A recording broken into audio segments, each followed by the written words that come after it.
Welcome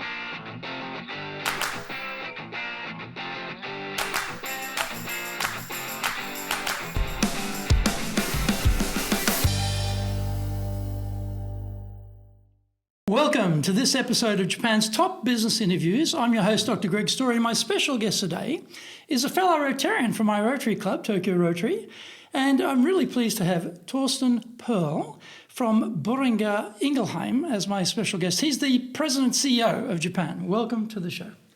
Greg, thank you very much for having me. Thank you. So how did you come to be the President of Japan, and what have you done in your career? Give us a bit of background on where you've worked, what you've done, and then link it up to the Japan piece for us. Right. So by education, I'm an economist and business administration guy, and I did that because I wanted to go into companies and take responsibility and lead and deal with people. That was what I early on got as my topic. But at the same time, when I studied, the idea of the European Union was born, and we got very excited with becoming international. It used to be, in the first place, people that studied what I studied were on the local market in the end. It was, I'm a German, so it was about Germany. But all of a sudden, it was about Europe. And we engaged very much in that. We did exchanges. We got politician managers to the university from other countries to make people see the huge opportunity to go beyond the limits of the country. So that brought me to think from the very first moment when I entered corporate world, I got to go abroad. I was really inspired by that.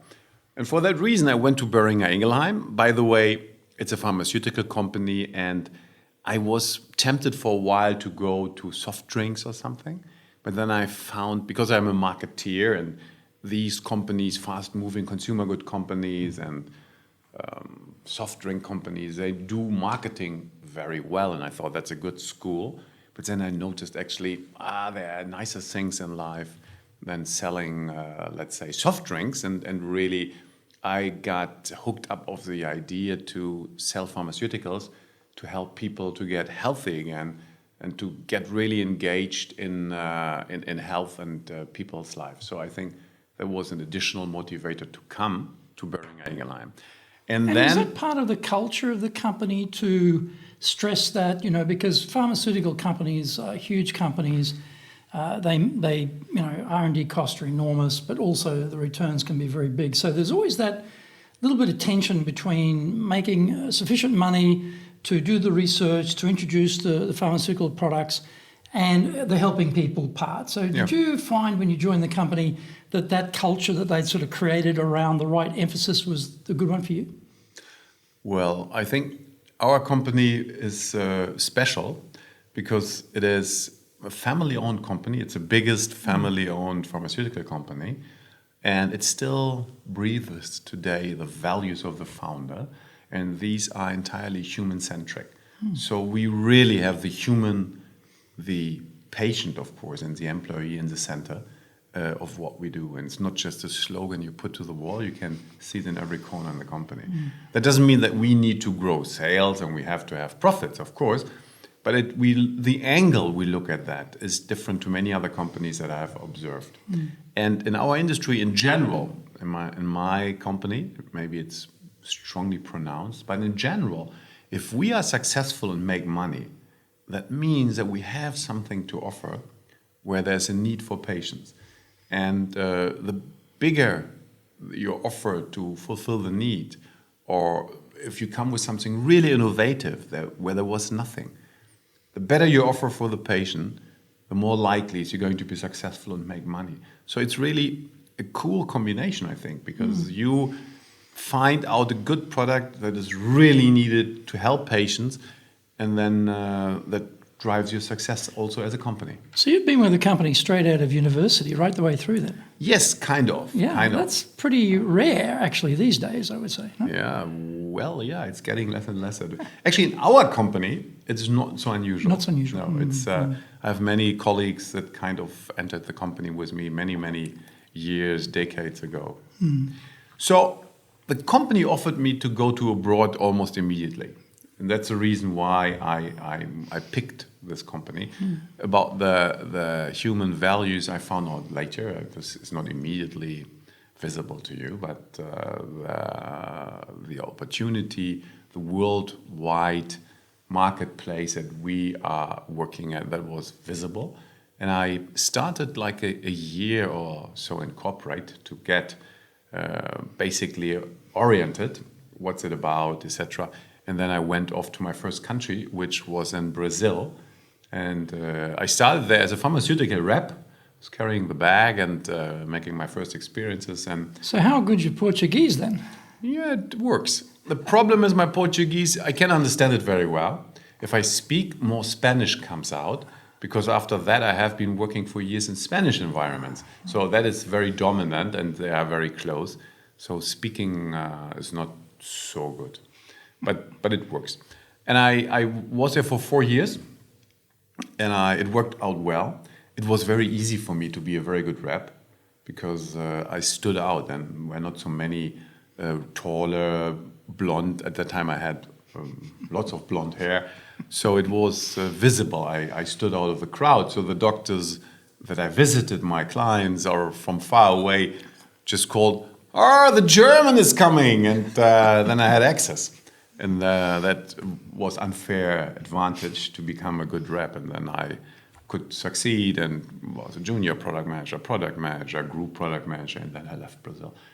And then I went back to corporate, and I went to another country, take my first small country to lead as a country manager.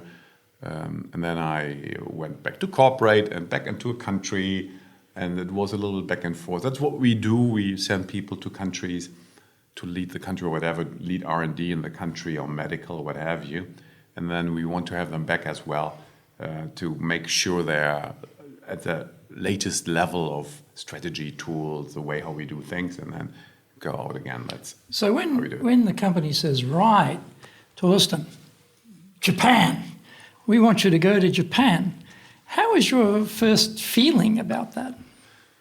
Look, it is funny. I told you about Brazil, that my first assignment abroad was in Brazil, and you wouldn't believe it. It sounds like it's a made-up story, but in Brazil, I was starting to think what's going to be my next assignment. I thought going back to corporate is a little bit boring, so why shouldn't I go to Japan?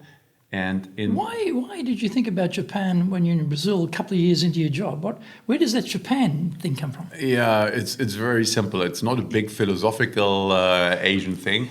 It's just that in São Paulo, where I lived, there is a part of São Paulo which is called Liberdade, and there are all Japanese immigrants that 100 years ago came to to Brazil from Japan to make a living there, and they have it's like the Japanese quarter, and there are many Japanese restaurants. So I started to have my first Japanese cuisine experiences in Brazil, and then I got interested in the culture and elements and the perfection and the friendliness, the customer attention. I thought, wow, that could be something attractive. At the same time, when I studied, it was like the feeling that was a big Japanese boom, the boom years, and it was a feeling that Japan would take over the world. It's a little bit like China is today. It used to be Japan. So, of course, I heard about the super economic power of Japan, and I thought, can't be wrong to go there and learn a little bit about that.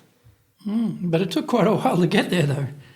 Yeah, I started actually to study Japanese in São Paulo with a Japanese teacher. Just a little bit until I found out they don't want me here. So they said, no, we don't need you here. And then I didn't go to Brazil then, to Japan then. And it took many years until finally I got there. And So when that I must got have been in, great for you. Think, finally, yes, Japan, I can go. yeah, kind of. In my career, I was working in Europe and in the Americas. I never worked in Asia. So it was always something that I thought I should maybe go there once, because interested Asian culture, what we just talked about. But, when they offered to me to go to Japan, I was sitting and I was the head of Spain, and I was sitting in Barcelona, and it is very difficult to top quality of life that you have in Barcelona. I don't know whether you know Barcelona. Actually, I'm going there in June for the first time. I've been in Madrid, but first time to Barcelona. Yeah, it's very, very nice. It has everything that you need to enjoy life. So that was actually quite good. And my family, we moved a lot. So I told my family, that's a nice place. We're going to stay a little bit longer. So why don't we do it 5 years? I just had implemented in the company. I had to do a little turnaround that went very well. I was just in my 3rd year, and it was just very cool. And then I got the call of the CEO, we need you in Japan. And then that was both. It was a little bit of, wow, is that timing right? And of course, wow, it's a nice opportunity. It's our 2nd biggest operation, and I'm interested in Asian culture. So I had to discuss it for a week with my family, back and forth, what we're going to do. That was actually not so straightforward. But then we said, we can't miss that one. And it's not time to be in the convenience and say, it's so nice here in Barcelona, we just stay. So here we are. Are you doing business with Japan?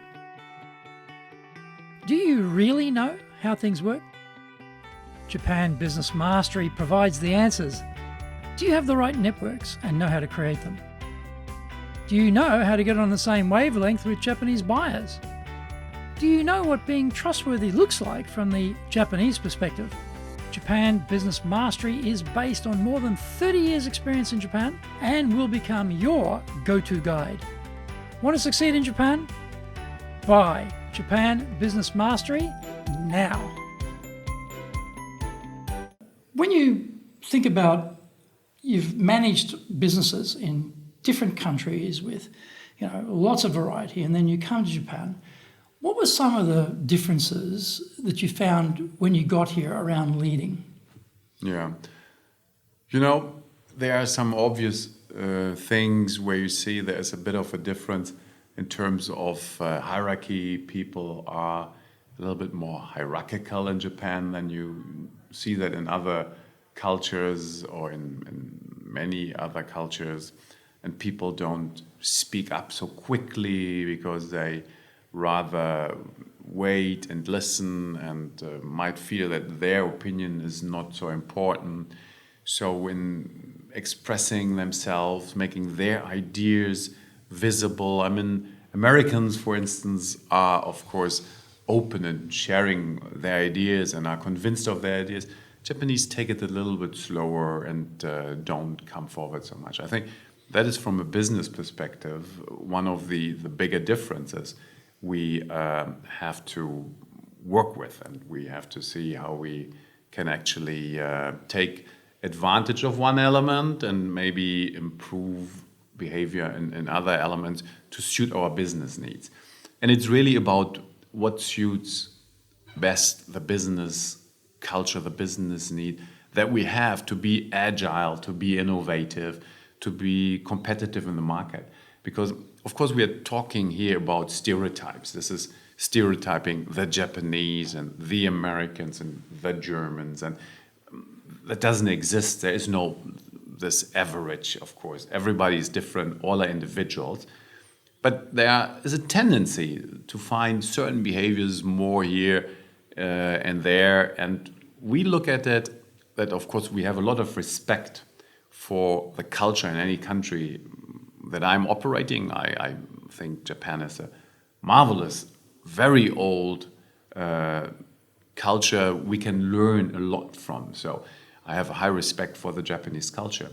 But if I look now at the business, how we operate, my objective is that we become a little bit more agile, people take a little bit more accountability, and that we come out with innovation. All the ideas that our people have, and they have great ideas, I want them to share them.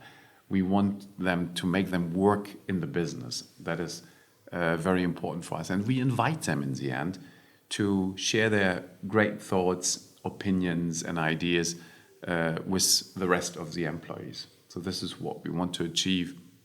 So how do you execute that? Yeah. So Actually, first of all, we defined our vision, where we want to go, what we want to achieve. And then we looked at the culture and said what cultural elements, what behaviors we need to see to achieve that. And we identified what we call AI, we identified as core elements, agility, accountability, and entrepreneurship.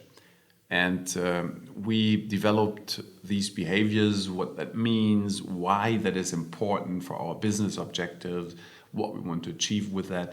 And then we engaged with our people about it. And we didn't just communicate it top down, but we invited people, 300 people, out of all different areas and corners of the organization. And we really engaged with them. We taught them what we want to see, why. We made them understand, and they became then really people that are resource in the company, inspiring others with that. Others can get explanation, better understand what we want to achieve, and they are infecting the organization. It's like a viral change, if you want. And in addition, we worked with the lowest section of the pyramid of our employee. These are young people that are probably more prone to take on new ways of doing things, new ways of working, and also created a little bit of pull. So we communicated it top down. We did a lot of work with the middle management by having these change agents, these 300 people. And then we created a little bit of pull as well on the bottom of the pyramid. So we really worked through the different hierarchical levers of the organization. Japanese people in a mixed group with different age groups and hierarchical levels in the group, the people generally speaking at the bottom don't feel it's their right at their age and stage to be putting their ideas forward, and that they should defer to the people who join the company earlier than them or are older than them or have got a higher position than them, which is a very structural, hierarchical thing we talked about before. So how do you break that down? Because you can say that. You can say, yes, we want your ideas, but some young person sitting there and got a great idea, but they're thinking, well, my boss is sitting over there, he or she should speak first, or so-and-so Suzuki joined the company before I did, so I shouldn't speak before Suzuki. And they're self-limiting themselves, basically. How do you break out of that and get them to say, hey, listen, we're serious about this, come on, forget about who joined the company and who's older and who's got what position and who's male and who's female. We want your ideas. How do you get through that and break that down? It's probably not that, we don't want to change everything. I mean, it's probably what we want from the people is not to totally change, because there are certain elements of respect that are deeply ingrained in the culture, and I think that's also as it is, and we have to respect it as well and live with it. But we want to invite people to sometimes go a little bit beyond the borders, go a little bit further than they would. So it doesn't mean to be disrespectful, but it's more about the topic. When we talk then the individual, we still have a discussion in a very respectful manner, but we make sure we go more to the topic. We invite people in different diverse groups and ensure that we provide opportunities for the younger people to speak, that they get a safe environment where they can feel free to speak. And we infect the organization with a different approach, with different way how we work. For that, we educated people. So we have like champions, if you like, for change. And we educated 300 on different approaches, how we want to work, always with the idea of more collaboration, of agility, of accountability.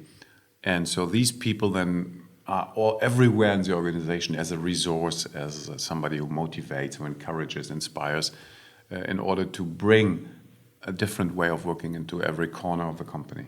How's it going? I would say it's going well. Cultural transformation is a slow process. We started 2 years ago, and we making significant progress, I would say. But it still will take time until we have reached everything and everywhere. But we are gradually moving. You see, the culture is changing. People are more open. People are more collaborating. we see more people speaking up today. We see more people bringing good ideas to work than we had before. So it's working well. So you're 4 years into your posting, and about the 2-year mark, you launched this cultural transformation. Now, is that because headquarters has said, okay, Thorsten, we want some cultural transformation in Japan? Or is that a product of, after 2 years, you've got a pretty good idea about how things work in Japan and how they're working in the company, and you start to notice that, okay, yeah, we got some good things over here, but we're sort of, we could probably do better over here. And I think the trigger for that would be to change some of the cultural aspects and free up ideas. So how did that cultural transformation roots develop? Yeah, well, I mean, we have done a lot of transformation that the way how we work, the way how we structured the business. So we started first to do a little bit of restructuring, to adapt the setup to what we wanted to achieve, and then we started to work with a culture, and then we launched this program that we're talking about. So we called it AAI, accountability, agility, and entrepreneurship. And then we moved it further and further, and we have a digital technology element added to that, and so we are building it and slowly developing. I think it's important that we always respect the people and respect the culture. So we never force it on the people, or we never say this is how you do it is wrong and you have to do it totally differently. We always do it with the people, through the people, convince people, and let them be agents of change. So maybe that's a little bit slower, and then if you make it with a lot of pressure and order, but maybe it's in the end more effective. So how do you convince people? How do you convince people? I mean, you have to have a compelling story. You have to have a vision where you want to go and why you want to do that people can envision that. And then you explain it and take the people with you, and hopefully they follow. And then, of course, you build momentum. It starts to work here and there, and then there are little cells where it's always by people. It's about people, so it's by people. So people start to follow people. There are people that are waiting and looking, but if Hanako does it, okay, maybe then I can do it as well. And then you get more and more people on board, and then it gets going. And at a certain point in time, this is tipping point or whatever, then it really nicely accelerates. And I think we are beyond this tipping point. And I mean, if you're lucky, I mean, we had also to solve some business issues, and we solved it, and it's going very well. So we are successful with that. It's nice if you have that as well, because it reinforces that you're doing the right thing. How many people are working here altogether in the country? In Japan, so it's roughly 1,600.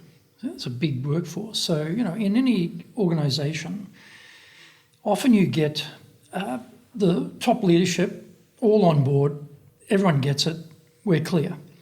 And they're feeding it down to middle management. And I would class middle management in Japan as often being like a sponge. They love to get what's going on from above, but sometimes they're not so great about trickling it down and pushing it down to the people at the bottom. So how do you go about making sure that what you think is happening at the top is actually being amplified by middle management to the people at the very, very bottom, the youngest, newest, higher type of thing, that they understand the vision, the why, what our initiatives are, the things we're looking for, the AAI, that type of thing. How do you make sure that message gets to the very bottom? Yeah, we actually work with the different parts of the organization. We don't stop at the top. So I'm not talking only to the top management, but what I said before, we have these change champions, if you want, that we educated to 300 people, and they're sitting everywhere in the organization down to the lowest level. And these are the people that really know what we want to achieve and why it's good to have the vision. They are inspiring their resources. And we have them everywhere in the organization just to avoid that it's being stuck in the middle. So actually we work with the middle because, I mean, we all know that the middle could be the blocking element where it doesn't get through. But I mean, we work with them. In particular also we have a little bit of pull as well because we work also strongly with programs with the youngest, because of course for them it's easy to change because they don't have to give up a lot of their way how they did it all the time. So we create a pull there as well and work with them and have programs to educate them. If you want to be successful as a leader, do the Leadership Training for Managers course. All companies need people who can both manage and lead. Leading people screams out for real skills in communication, dealing with all different types of people, being excellent at innovation, planning, delegation, handling mistakes, doing performance reviews really well, and inspiring and motivating the team. Do the Leadership Training for Managers course now in either Japanese or English.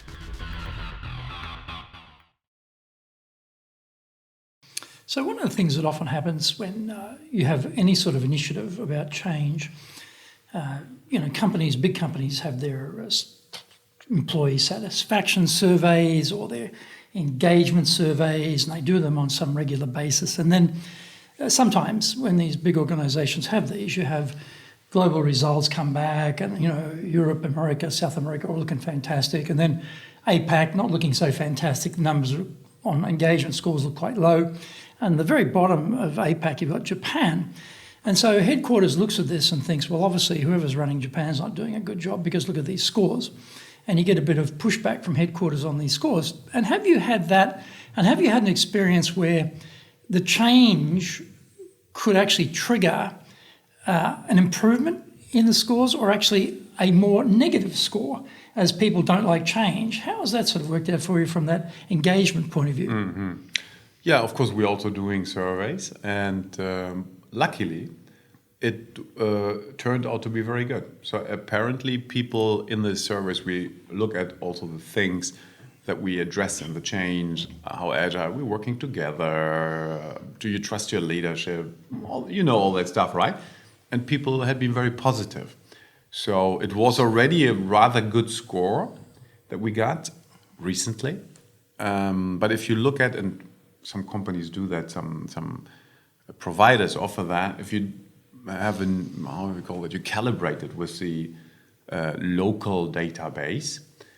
I mean, the Japanese are more critical than maybe the Brazilians are, so less cheering. So if you correct it or if you calibrate it with the local cultural database, we did that as well. Then it was really good results, and our corporate understood that and was actually approving our results. Well, that's fantastic because that's great that they're, yes, you're comparing it like against like in Japan against Japan, right? As opposed to, Japan against Latin, Brazilian, effervescent, passionate, oh, I love the company, big score, type of thing. So that's good. And in terms of innovation, I don't mean innovation in the sense of R&D, technical innovation. I'm talking about people are engaged and they want to make the company better.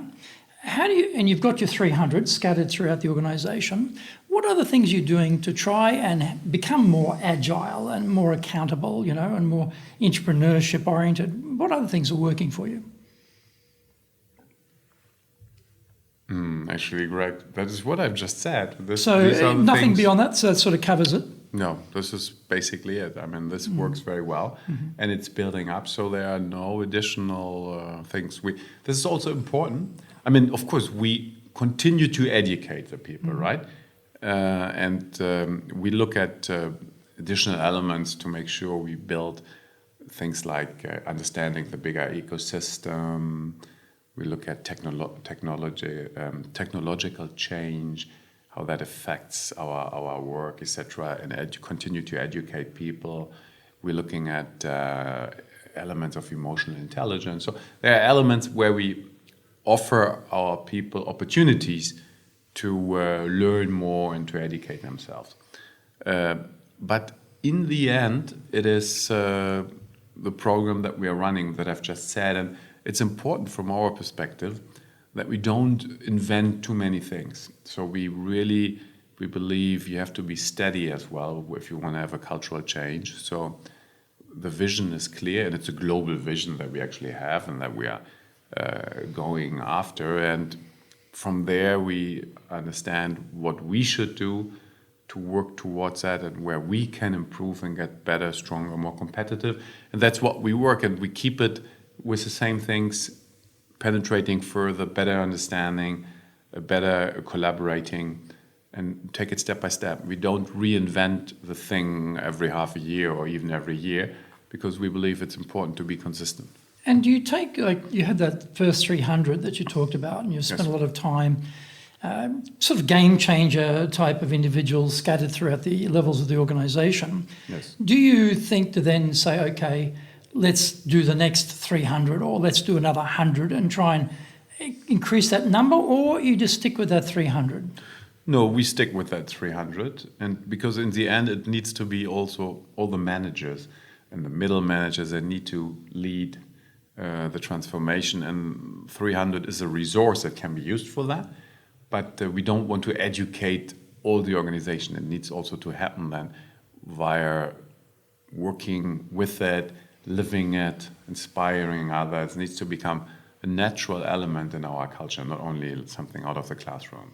So you're taking a very, I would say, long-term view on the progression here for the cultural change. You're not trying to force it along. You're letting it evolve gradually, it sounds. Yeah. I mean, we manage it.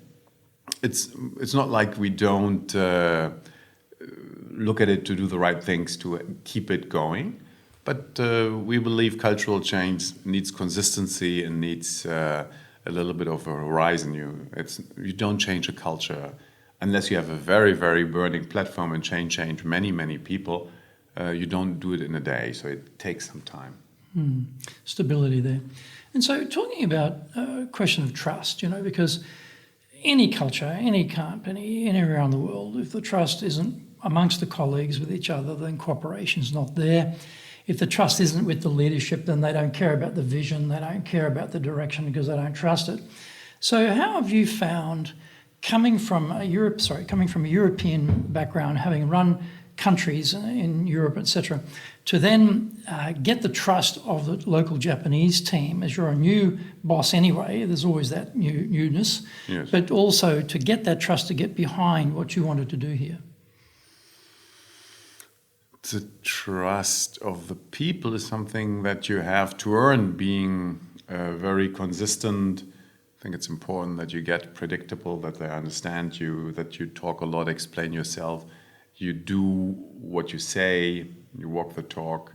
I think these are the elements how you build trust everywhere. And once you get to the point where people say, okay, we understand what he wants, we believe that he's doing what he says, and you get predictable, and then you start building trust. And so when you're talking about, again, you've got 1,600 people here, it's hard to meet 1,600 people. It's not going to happen so easily. Yes, of course. So again, you've got to work through Yes. others, right? So what have you found has been working for you to persuade those people to believe in what you're doing and to get on board with you?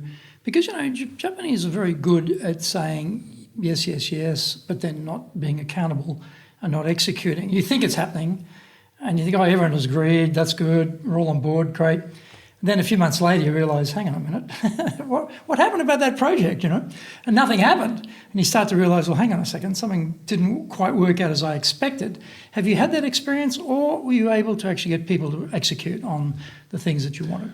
Yeah, I didn't have that as a significant problem. Maybe I had that here or there as well. But in general, I could not observe that. And it has to do that I was really doing it with the people. I didn't try to just order and say, this is how we do it and you do it. I really tried to make people own it. How did you do that? Well, through explanation and discussion, listening, to communication basically, and looking together at what are the options, where are we, what could we do. I mean, the best is if people think and it becomes their own idea, because they really understand that the way you're suggesting or the thing that you're suggesting is probably one of the better ways to go ahead, and then it can be embraced. So I think it's very important here in Japan in particular here in Japan, because I don't speak to reasonable level Japanese. So there can be a lot of things going on that I don't really get. So I can only do it with the people and through the people what I do. If I just order something, and I will never really see whether that happens or not. So I think it's a very important element here. Building trust and having people that you really convince that are really on board, I think it's a prerequisite to manage effectively or lead effectively. So it sounds like you're using what I would style quite a Japanese sense of leadership around consensus building. I mean, in the classic Japanese hierarchy of things, yes, some things are top down, but a lot of things are bottom up too. And it's, people are discussing and then moving it up the chain of command, and then it gets adopted and everyone's behind it. But it sounds like you're applying that similar type of approach with your direct reports to get them to participate, have some ownership in the decision, so they don't feel, well, Thorsten told me to do it and I have to go and do it, but I don't really agree with Thorsten. I won't tell him in the meeting I don't agree with him. I'll just quietly kill the idea, and never make it happen. They actually feel their opinions are considered, they've owned it, and then they'll drive the execution. Exactly. We don't do it exactly now the Japanese way from the bottom, but we do it more with consensus, and that in the beginning takes more time, and then you have to build trust, etc. But it also accelerates over time. So I'm pretty comfortable with that. Well, that's an interesting thing about time, because generally speaking, everyone says, Japan, getting decisions in Japan takes forever, very slow. And headquarters are usually based outside of Japan, some, Americas or Europe or something. And this pace of decision making tends to be quite fast in those cultures, and people are very dynamic, and yes, okay, decisions made, bang, away we go.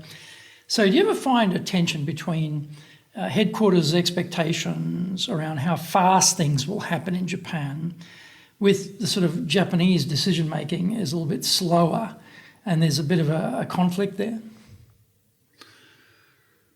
Well, actually not too much.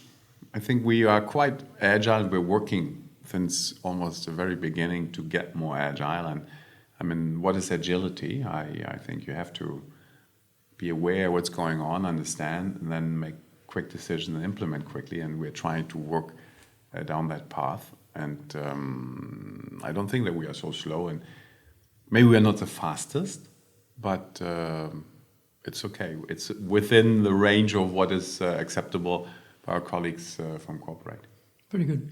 So I've asked you a lot of questions about leadership so far. Is there anything I haven't asked you which I should have, or are there any aspects of leadership in Japan which we haven't covered which you think might be relevant?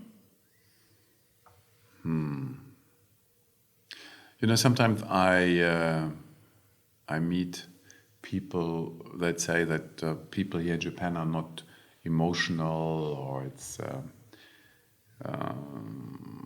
there are no emotions when you communicate, etc. And well, I think that's maybe face value. It looks like it, but I think people are very emotional, and are emotional everywhere else. It's just very controlled. And if you get a safe environment, then also people can talk about emotions, and you can also see emotion and real opinions, etc. So it's important to create the right, safe environment to make people turn out a little bit their opinions and their self.